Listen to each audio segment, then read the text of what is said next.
Hello दोस्तों, स्वागत है आप सभी का हमारे इस YouTube चैनल पर। दोस्तों, आज का ये वीडियो बहुत ही ज़्यादा इम्पॉर्टेंट रहने वाला है।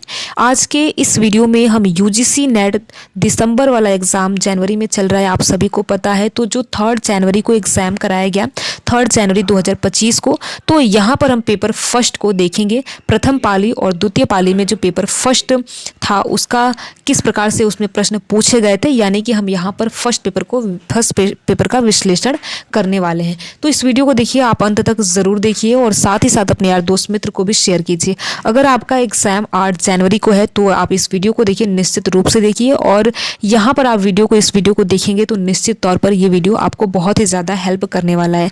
इस वीडियो में हम क्या क्या चीज़ें देखेंगे, देखिए सबसे पहले तो हम यूनिट वाइज देखेंगे, यानी किस यूनिट से किस प्रकार से प्रश्न पूछे गए।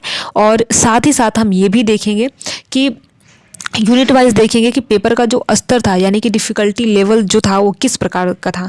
तो यहाँ पर देखिए आपको क्या करना है, वीडियो को बिल्कुल भी स्किप नहीं करना है और वीडियो को पूरा देखना है और देखने के साथ साथ अपने यार दोस्त मित्र को भी शेयर करना है। तो यहाँ पर चलिए हम देखते हैं। तो यहाँ पर देखिए UGC नेट दिसंबर वाले पेपर को हम देखेंगे, जो कि आप सभी को पता है कि 3 जनवरी से एग्ज़ाम प्रारंभ है और ये 16 जनवरी तक आपके एग्ज़ाम चलेंगे। तो यहाँ पर देखिए हम पेपर फर्स्ट को यूनिट वाइज देखने वाले हैं। तो हमारा पहला यूनिट यहाँ पर आप देख सकते हैं कि शिक्षण योग्यता है, यानी टीचिंग एप्टीट्यूड है। तो यहाँ पर मुख्य टॉपिक की अगर हम बात करें तो देखिए यहाँ पर समावेशिक शिक्षा, शिक्षण सहायक सामग्री, कौशल आधारित जो शिक्षा है वहाँ से प्रश्न पूछे गए थे। अगर हम बात करें प्रश्नों का स्तर, यानी जो डिफ़िकल्टी लेवल की अगर हम बात करें तो देखिए आसान से मध्यम स्तर तक के आपसे प्रश्न पूछे गए थे।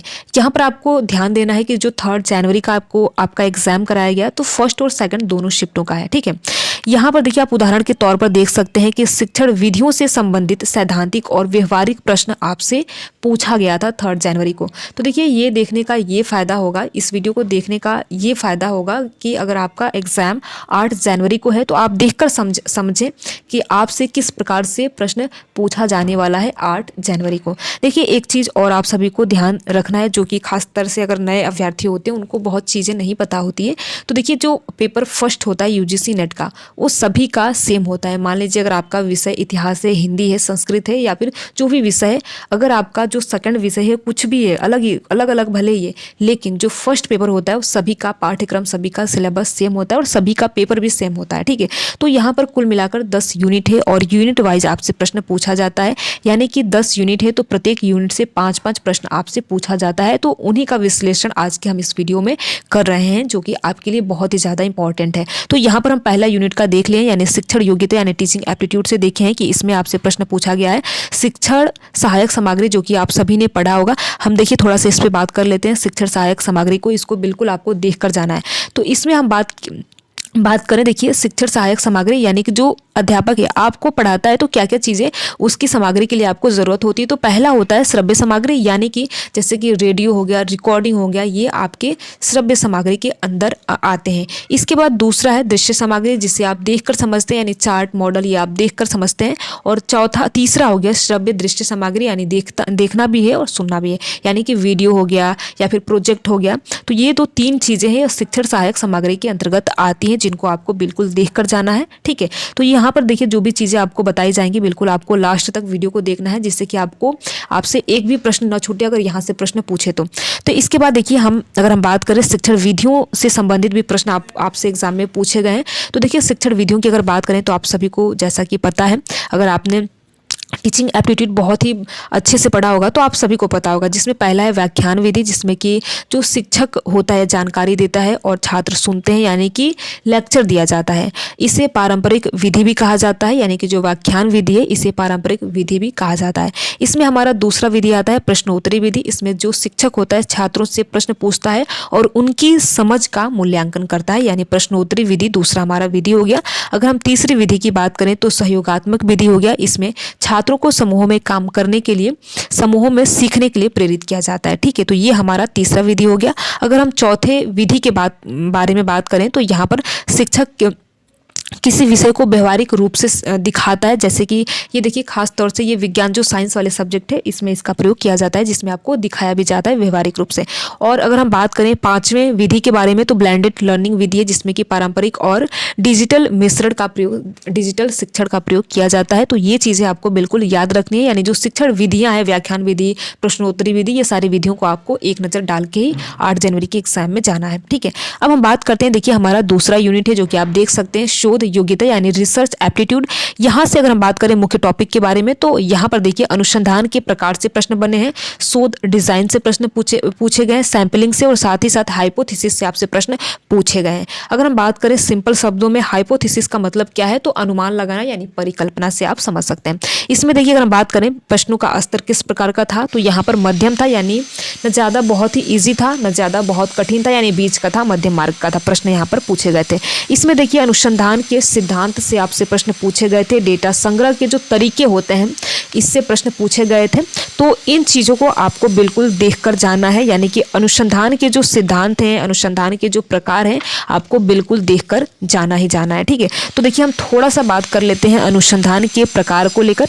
तो यहाँ पर देखिए आपको ध्यान देना है, अनुसंधान के प्रकार में जो पहला प्रकार है ये मूलभूत शोध है। इसमें क्या होता है, ज्ञान का विस्तार करने के लिए इसको किया जाता है, यानी जो हमारा पहला प्रकार है ये है मूलभूत शोध। दूसरा है व्यवहारिक शोध, तीसरा है विश्लेषणात्मक शोध और चौथा है मिश्रित शोध। तो इन सारी चीज़ों को आपको बिल्कुल देखकर जाना है और इसमें देखिए गुणात्मक और मात्रात्मक विधियां भी आती हैं, इन सारी चीज़ों को देखकर आपको जाना है। डेटा संग्रह के तरीकों की बात करें तो इसमें देखिए इसमें भी दो तरीके के डेटा जो है उनका संग्रह किया जाता है, जिसमें अगर आपने विस्तार से पढ़ा होगा तो आप सभी को पता है प्राथमिक डेटा होता है और दूसरा होता है द्वितीयक डेटा। प्राथमिक डेटा उसे कहते हैं जो कि आप स्वयं जाकर, मान लीजिए आप किसी विषय पर रिसर्च कर रहे हैं तो आप खुद ही जाकर देखते हैं। और द्वितीय डेटा ये होता है, इसमें ये होता है कि आप किसी न्यूज़पेपर के आर्टिकल से या फिर किसी ने उस पर रिसर्च करा है पहले, तो आप उन सारी चीज़ों से जो डेटा एकत्रित करते हैं उन्हें द्वितीय डेटा के अंतर्गत रखा जाता है। तो देखिए डेटा संग्रह का जो तरीका होता है कुल मिलाकर दो तरीका होता है, इनको भी आपको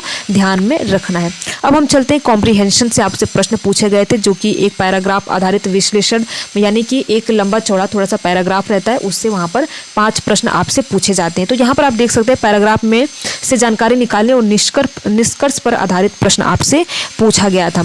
तो वहीं हम चलते हैं, देखिए हमारा जो पांचवा यूनिट है जो कि संचार है, कम्युनिकेशन है, जिसे संप्रेषण भी कहा जाता है।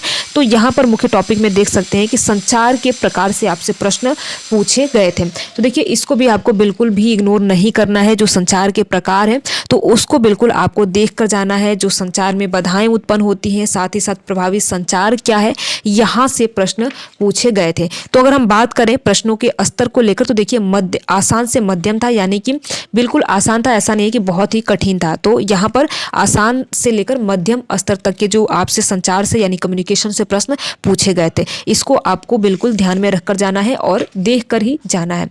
अब हम बात करते हैं, देखिए यहाँ पर अगर हम उदाहरण के तौर पर बात करें तो संचार अवरोध और गैर मौखिक संचार से आपसे प्रश्न पूछे गए थे। तो इन जो ये चौथा टॉपिक है आपको बिल्कुल देखकर जाना है, यानी कि जो संचार कम्युनिकेशन है आपको बिल्कुल देखकर समझकर एक बार एग्जाम में जाना है। ठीक है, अब हम बात करते हैं, देखिए अब हम बात करते हैं 5वां यूनिट के बारे में, जो कि आप यहाँ पर देख सकते हैं तर्क शक्ति यानी मैथमेटिकल रीजनिंग एंड एप्टीट्यूड से आपसे प्रश्न पूछे गए थे।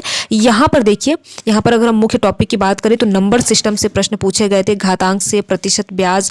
और अगर हम प्रश्नों का स्तर की बात करें तो यहाँ पर आप देख सकते हैं मध्यम, यानी कि न ज़्यादा आसान है न ज़्यादा कठिन है। ठीक है, साथ ही साथ देखिए यहाँ पर आपसे प्रश्न पूछे गए थे सरल तर्क, कोडिंग, डिकोडिंग से प्रश्न पूछे गए थे। तो इन सारे टॉपिक को आपको एक बार एग्जाम में देख कर ही जाना है, यानी कि एग्जाम देने से पहले आपको एक बार इन सारे टॉपिक को जरूर देखना है। अब हम बात करते हैं छठे यूनिट के बारे में, जो कि आप देख सकते हैं लॉजिकल रीजनिंग है। यहाँ पर देखिए भारतीय तर्क, कोडिंग, डिकोडिंग से आपसे प्रश्न पूछे गए थे। अगर हम स्तर की बात करें तो आप यहाँ पर मध्यम स्तर देख सकते हैं। उदाहरण के तौर पर देखिए किस प्रकार से प्रश्न पूछे गए थे, तो आकृतियों और वक्तव्यों का विश्लेषण पर आपसे प्रश्न पूछा गया था। अब हम चलते हैं 7वें यूनिट पे, जो कि आप देख सकते हैं डेटा इंटरप्रिटेशन है, यानी कि DI है। देखिए DI में 3 चीज़ें जो है ना बहुत ही ज़्यादा इंपॉर्टेंट होती हैं। वो क्या चीज़ें इंपॉर्टेंट है, देखिए DI में सबसे ज़्यादा इंपॉर्टेंट ये है कि अगर आपको परसेंटेज करना आ गया, परसेंटेज निकालना आ गया, साथ ही रेशियो, एवरेज, ये 3 चीज़ों पर अगर आपकी अच्छी खासी कमांड है तो आपका DI का एक भी प्रश्न गलत नहीं होगा। तो यहाँ पर मुख्य टॉपिक में आप देख सकते हैं टेबल, बार ग्राफ, प्रतिशत अनुपात। तो यहाँ पर अगर हम प्रश्नों के स्तर की बात करें तो देखिए मध्यम था, यानी कहने का ये मतलब है कि बहुत ज़्यादा कठिन नहीं था, मध्यम स्तर से आपसे प्रश्न पूछा गया था, जिसमें उदाहरण के तौर पर आप बार चार्ट पर आधारित डेटा विश्लेषण प्रश्न पूछा गया था। तो आपको एक बार ये सारी चीज़ें देखकर जाना है, ठीक है। अब हम बात करते हैं, देखिए 8वें यूनिट को लेकर बात करते हैं, जो कि आप ICT देख सकते हैं, इंफॉर्मेशन एंड कम्युनिकेशन टेक्नोलॉजी को आप देख सकते हैं। यहाँ पर डिजिटल उपकरण से प्रश्न पूछे गए थे, इंटरनेट से प्रश्न पूछे गए थे, वेब 2.0 से प्रश्न पूछे गए थे, सॉफ्टवेयर।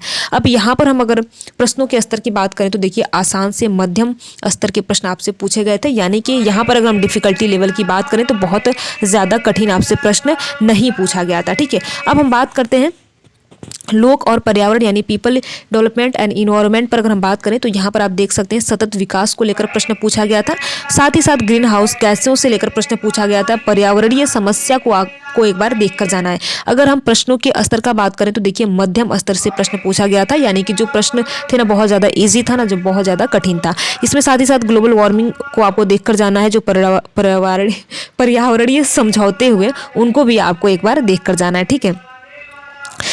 साथ ही साथ हम अगर लास्ट यूनिट के बारे में बात करें, यानी 10वें यूनिट के बारे में बात करें, उच्च शिक्षा प्रणाली एंड हायर एजुकेशन सिस्टम को लेकर बात करें तो यहाँ से देखिए भारतीय शिक्षा प्रणाली से आपसे प्रश्न पूछे गए थे, जिसमें कि NEP 2020 को आपको बिल्कुल भी देखकर जाना है। और साथ ही साथ आयोग, जो कि आपको सभी को पता है, कोठारी आयोग, मुदालिर कमीशन और राधाकृष्ण कमीशन को आपको देखकर जाना है। और इसको भी लेकर मैंने एक वीडियो बनाया है, जो कि रिवीजन के तौर पर मैंने वीडियो बनाया है, तो आप उस वीडियो को अगर चाहें तो एक बार आप देख सकते हैं। वहाँ पर मैंने केवल उन्हीं चीज़ों के बारे में बताया जो कि एग्जाम में जहाँ से प्रश्न पूछे जाते हैं उन्हीं के बारे में मैंने आप सभी को बताया है। अगर हम उदाहरण के तौर पे बात करें किस टाइप से प्रश्न पूछे गए थे, तो प्राचीन भारतीय विश्वविद्यालय और वर्तमान शैक्षिक सुधार से प्रश्न पूछे गए थे। तो ये जो मैंने अभी बताया है आपको बिल्कुल इन सारे टॉपिक को देख लेना है, विस्तार से देख लेना है। देखिए मैंने पहले ही बोला था कि बहुत ही ज़्यादा आपका समय नहीं लिया जाएगा, क्योंकि बहुत ही ज़्यादा कीमती है। जिन अभ्यर्थियों का 8 जनवरी को एग्जाम है उनका समय बहुत ही ज़्यादा कीमती है। तो देखिए ये वीडियो बनाने का केवल यही मतलब है कि आप इन सारे टॉपिक को एक बार जरूर देख के जाएं, क्योंकि ये होगा कि अगर यहाँ से प्रश्न बनेंगे तो आपका सही हो जाएगा। तो एक बार आप,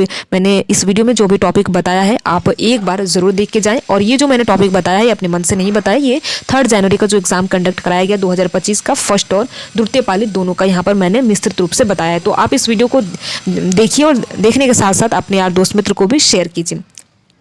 वीडियो में लास्ट तक बने रहने के लिए आप सभी का बहुत बहुत धन्यवाद। अगर आपको ये वीडियो अच्छा लगा हो तो वीडियो को आप लाइक कर सकते हैं, अपने यार दोस्त मित्र को शेयर कर सकते हैं। और बहुत ही जल्द जो 4 जनवरी 2025 का UGC नेट का एग्ज़ाम कंडक्ट कराया गया था उसका भी विश्लेषण बहुत ही जल्द आप सभी को हमारे इसी चैनल MSc नेट JRF पर देखने को मिलेगा। और मेरे द्वारा प्रयास किया जाएगा कि बहुत ही आसान शब्दों में आप सभी को समझाया जाए और हिंदी में समझाया जाए। तो वीडियो में लास्ट तक बने रहने के लिए आप सभी का बहुत बहुत धन्यवाद। वीडियो को आप लाइक शेयर जरूर कीजिए। Thank you.